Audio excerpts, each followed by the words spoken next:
Hi everyone, my name is Travis Price and I'm going to be covering the next 4 objectives of this first module in Health Sciences 1110, Biomedical Core. I'm really excited about this because I think homeostasis is one of the most interesting aspects of anatomy and physiology. It really relates a lot more to physiology than anatomy, as you'll see as we talk about these objectives. But really overall what I want you to do is I want you to think of homeostasis in general as a balancing act. So our body is constantly trying to keep things in check or trying to maintain equilibrium of a number of different things: blood pressure, temperature, solute balance, fluid levels. And so we're going to get into that a little bit and talk about how the body is constantly trying to maintain this balance. But I really like homeostasis because it's one of those things that we don't think about until it starts to get messed up. So let's go ahead and talk about it. Okay, so homeostasis, like we said, is this attention or this effort to maintain balance or equilibrium in the body. So homeostasis, when that gets out of whack, what we end up with is what we typically refer to as disease. And this is a very general definition, but it's one that should make sense to most people. If you think about it, when everything is in balance, everything is performing as it should, nothing is messed up within the body, we would consider that person to be very healthy. It's when we get an imbalance or disruption of this homeostasis that we would consider that person as having some sort of pathology or disease.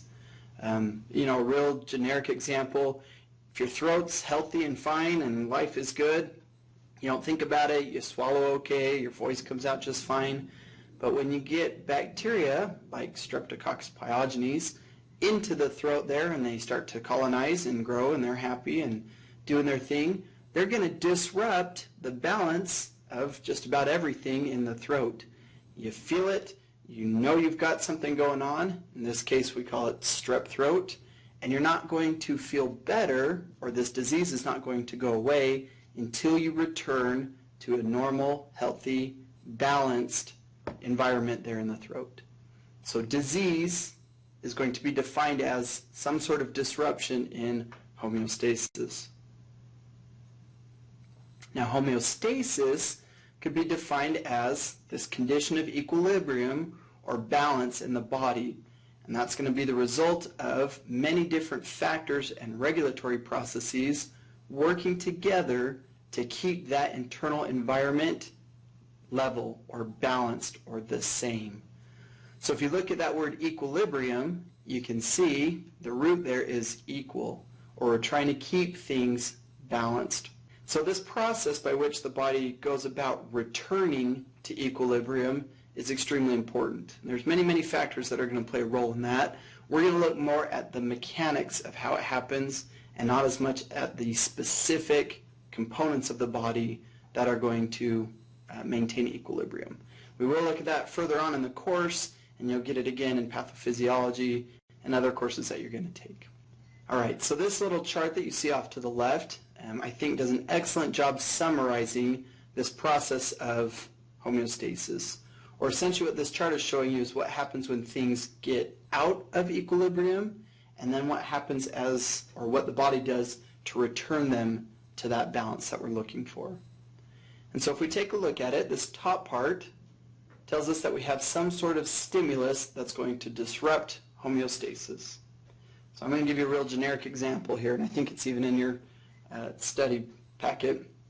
But as we're recording this, it's very hot outside. And so I had to make the trek down from our building to record here in the studio, and my body got hot, or I felt an increase in temperature. So that's going to be the stimulus that disrupts this homeostasis of my body. So I always want to be at 98.6 degrees. When I'm sitting in a nice air-conditioned office, it's easy for my body to maintain that homeostasis or that balance in body temperature. But as I go outside and I'm moving around, I'm going to increase the temperature, thus disrupting the homeostasis. Well, I've got receptors in the body, or in my body, that are going to detect changes in body temperature. So as my body temperature started to increase, those receptors are going to send a signal to the control center, or in this case my brain, saying, hey, we're a little bit warm here, we're above what we would consider to be perfect body temperature. Well, that control center, my brain, then is going to receive that input, and then it's going to cause something to happen, or we're going to have some sort of output or some sort of effector, or it could be the release of effector chemicals, it could be an electrochemical signal. Something's going to happen to bring about change in the body. So in this case, it could be simply the process of sweating. So my brain, recognizing this signal that it received from the body receptors that said, hey, we're too hot, sent out an effector signal to my sweat glands that said, we need to decrease body temperature. I started to sweat a little bit, that sweat evaporated, and now my body temperature starts to decrease a little bit. If I had stayed outside and had continued to be hot, then I would have continued to receive that output from the brain telling my body to continue sweating. As it is, I entered the building, I got back in the air-conditioned room, my body temperature returned to normal, and this process stopped. Or I didn't need to sweat any longer because I was back to homeostasis as far as body temperature is concerned. Okay, so that's a real basic, kind of cheesy example of how the body works to maintain this balance. So I really like this chart here.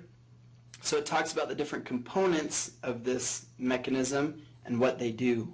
So I have receptors that are going to monitor conditions and then send signals if those conditions get outside of normal or get out of balance. I have control center. In the example I gave you, it was the brain, and for most things it will be the brain that's going to receive input and then provide some sort of output or generate some sort of message or signal that's going to act on some part of the body. And then I'm going to have a part of the body that is going to bring about the change that I'm looking for. And we call this an effector, or something that goes out and causes some sort of effect or change. Okay, so that's the path that we follow through here. Receptors determine that something's not right.